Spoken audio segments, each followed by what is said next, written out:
اسی لیے میں چپ رہا، لیکن اچھا ہوا کہ سائم نے خود ہی اس رشتے سے منع کر دیا اور تم میری ہو گئی۔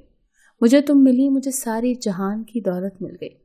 اس کی باتیں سن کر میں بہت خوش ہو گئی تھی۔ میرے دل سے سارے وہم ختم ہو چکے تھے اور میرے دل میں پڑا غبار ایک دم سے چھٹ گیا، کیونکہ ہر لڑکی کی خواہش ہوتی ہے کہ کوئی اسے چاہے۔ مجھے اب علی کی چاہت مل گئی تھی۔ مجھے سائم سے نفرت سی محسوس ہونے لگی تھی، جس نے مجھے ٹھکرا دیا تھا۔ شادی کی گہما گہمی میں دعوتوں وغیرہ میں وقت کا پتہ ہی نہیں چلا۔ اب میں گھر کے کام کاج کرنے لگی تھی۔ سائم جو ہر وقت چہکتا رہتا تھا، میں نے محسوس کیا تھا کہ اب چپ چپ رہنے لگا ہے۔ جب بھی مجھے اور علی کو خوش اور ہنستے مسکراتے دیکھتا، یکدم اس کا چہرہ مرجھا جاتا اور جہاں ہم دونوں ہوتے وہاں سے اٹھ کر باہر نکل جاتا۔ مجھے اس کی حرکتیں بہت عجیب اور مشکوک قسم کی لگ رہی تھی۔ میں ایک رات کمرے میں پانی رکھنا بھول گئی اور رات کو جب پیاس کی شدت سے میں کچن میں پانی لینے گئی تو حیران رہ گئی۔ سائم ہاتھ میں لوٹا لیے چھت کی طرف جا رہا تھا۔ مجھے دیکھ کر تھوڑا گھبرا گیا، مگر میں نے بھی کوئی سوال جواب کرنا مناسب نہیں سمجھا اور کمرے میں آ گئی۔ ویسے بھی اب سائم سے بالکل بھی میں بات نہیں کرتی تھی، لیکن مجھے اس کی یہ حرکت بڑی عجیب سی لگی تھی، لیکن میں نے نظر انداز کر دیا۔ مگر اب تو اکثر میرے ساتھ ایسا ہوتا کہ کسی کام سے باہر آتی تو دیکھتی سائم لوٹا لیے چھت کی طرف جا رہا ہے۔ ایک بار میں نے اس سے پوچھ ہی لیا کہ سائم، تم کیا کرتے ہو؟ روز لوٹا لے کر چھت پر کیوں جاتے ہو؟ تو سائم نے جس قسم کا مجھے عجیب اشارہ کیا، میں شرمندہ سی ہو گئی۔ مجھے اپنے کمرے میں آ گئی اور خود کو کوسنے لگی کہ مجھے کیا ضرورت تھی سائم سے پوچھنے کی، میری بلا سے جہاں مرضی جائے۔ اس کے اشارے کا تصور میں آتے ہی میں شرم سے پانی پانی ہو گئی۔ نہ جانے وہ کس بات کی طرف اشارہ کر رہا تھا، بنا بولے ہی وہ مجھے اشارے میں کہہ رہا تھا، خود دیکھ لو۔ کچھ دن تو میں نے یوں ہی ظاہر کیا جیسے مجھے اس بات سے کوئی سروکار ہی نہیں ہے کہ سائم چھت پر لوٹا لے کر جاتا کیوں ہے، لیکن در حقیقت میں سوچنے لگی تھی کہ سائم آخر ایسا بھی کیا کرتا ہے۔ میں نے اس بات کا ذکر علی سے بھی نہیں کیا۔ ایک روز جو میری آنکھوں نے دیکھا، میں آنکھیں جھپکنا ہی بھول گئی تھی۔ یہ کوئی معمولی بات نہیں تھی، میرا دل تو یہ سب دیکھ کر دھڑکنا ہی بھول گیا تھا۔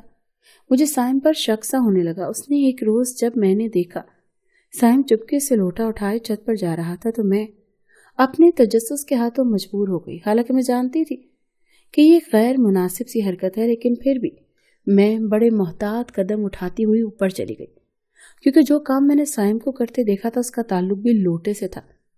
میں سائم کے پیچھے چھت پر آ گئی، کیونکہ ہماری سارے گھر والے جلدی سو جاتے تھے۔ چھت کے دروازے پر کھڑی دیکھ رہی تھی، عجیب منظر تھا۔ میرا دیور عجیب حرکتیں کر رہا تھا، ایسا لگ رہا تھا پاگل ہو گیا ہے۔ کبھی لوٹے کے گرد گول گول چکر کاٹتا تو کبھی ایک جگہ بیٹھ جاتا اور آنکھیں بند کر کے کچھ پڑھنے لگتا اور عجیب عجیب شکلیں بناتا۔ مجھے سمجھ نہیں آ رہا تھا یہ کیا کر رہا ہے اور وہ یہ سب کیا کر رہا تھا۔ چند دن پہلے بھی میں نے یہی دیکھا تھا۔ سائم جب لوٹا چھپا کر چھت پر لے جا رہا تھا تو اس لوٹے سے دھواں سا نکل رہا تھا۔ یہ دیکھ کر مجھے اپنے دیور پر کچھ شک سا ہوا تھا۔ میں بھی اسی بارے میں سوچ ہی رہی تھی کہ وہ آخر یہ سب کر کیا رہا ہے کہ جب اس کی نظر مجھ پر پڑی تو نظروں کے تصادم میں اس کی لال آنکھیں دیکھ کر میں ڈر گئی۔ ایک تو کھلی چھت، اس پر آدھی رات کا پہر اور پھر سائم کی سرخ آنکھیں۔ میرا تو یہ سب دیکھ کر خون ہی خشک ہو گیا تھا۔ اس سے پہلے کہ میں نیچے جاتی اس کی دھاڑ دار آواز پوری کی پوری سے میں کانپ گئی۔ تبھی اس نے مجھے اپنی طرف آنے کا اشارہ کیا اور میں اپنے قدم گھسیٹتی اس کے پاس آئی۔ اس نے مجھے اپنے سامنے بیٹھنے کا اشارہ کیا اور میں ڈر گئی اور بیٹھ گئی۔ اور پھر اس نے مجھے کہا، بھابھی آپ کو پہلے دن سے بہت تجسس ہو رہا ہے نا کہ میں چھت پر آ کر کرتا کیا ہوں؟ دیور کے اس طرح پوچھنے پر میں شرمندہ ہو گئی، مگر کہا کچھ نہیں۔ آپ دیکھ لیں میں کوئی غلط کام نہیں کرتا، میں ایک لڑکی سے بہت محبت کرتا ہوں۔ وہ لڑکی بھی مجھ سے محبت کرتی ہے۔ امی کا مجھ پر زور تھا کہ میں آپ سے شادی کروں، مگر میں نے صاف لفظوں میں جواب دے دیا۔ وجہ یہ نہیں تھی کہ آپ میں کوئی کمی تھی، وجہ یہ تھی کہ میں کسی اور لڑکی کو چاہنے لگا تھا، مگر امی مجھے بار بار ایموشنل بلیک میل کرنے لگی تھی۔ ایک بار علی بھائی نے امی کی باتیں سن لی تو انہوں نے کہا کہ آپ کو سحر کو بہو بنانا ہے تو سائم ہی کیوں، میں سحر سے شادی کیوں نہیں کر سکتا؟ امی کہنے لگی تم سحر سے بہت بڑے ہو، وہ سائم کی ہم جوڑ ہے۔ علی بھائی کہنے لگے سائم کسی اور سے محبت کرتا ہے، آپ یوں بلیک میل کر کے اس کی شادی سحر سے کر بھی دیں گی تو وہ کبھی بھی اسے خوش نہیں رکھ سکے گا، لیکن آپ خالہ خالو سے میرے بارے میں بات کریں، اگر وہ مان جاتے ہیں تو میں سحر کو بہت خوش رکھ سکتا ہوں، کیونکہ میری زندگی میں کوئی بھی لڑکی نہیں ہے اور سحر مجھے پسند بھی ہے۔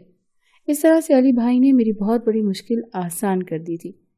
یہ معاملہ تو حل ہو گیا تھا، مگر اس لڑکی کے گھر والوں نے لڑکی کی شادی اس کے منگیتر سے طے کر دی۔ میں اتنا پریشان ہو گیا کہ کچھ سمجھ نہیں آ رہا تھا کہ لڑکی کے گھر والوں سے بات کرنی چاہیے، تو لڑکی نے منع کر دیا کہ اس کے گھر والے کبھی بھی نہیں مانیں گے۔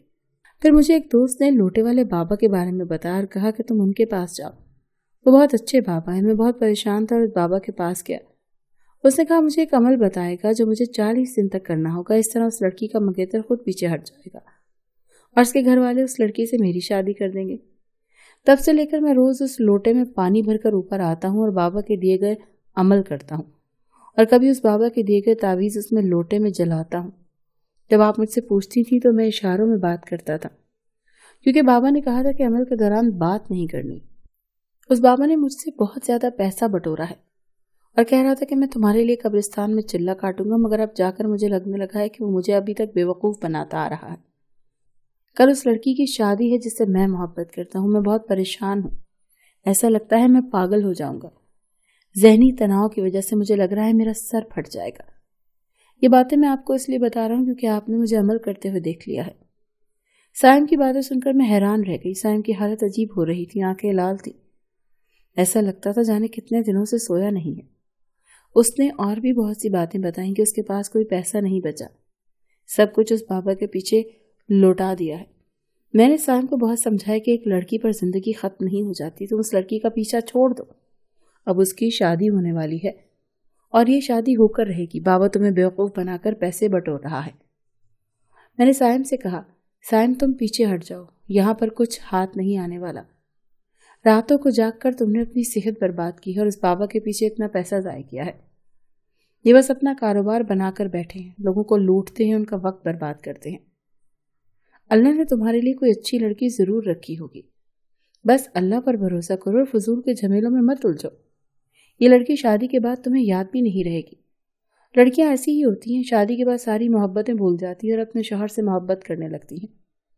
پھر میں نے بھی جھجکتے ہوئے اس سے کہا کہ بچپن سے میں نے آپ کے نام کے ساتھ تمہارا نام سنا تھا، اسی لیے علی سے شادی کرتے ہوئے میرے دل میں بھی بہت سے خدشات تھے، لیکن علی کی محبت پا کر میں پرانی ہر بات بھول بیٹھی ہوں اور اب اللہ کا اس بات پر شکر ادا کرتی ہوں جو اس نے میرے لیے چنا وہی میرے لیے سب سے بہترین ہے۔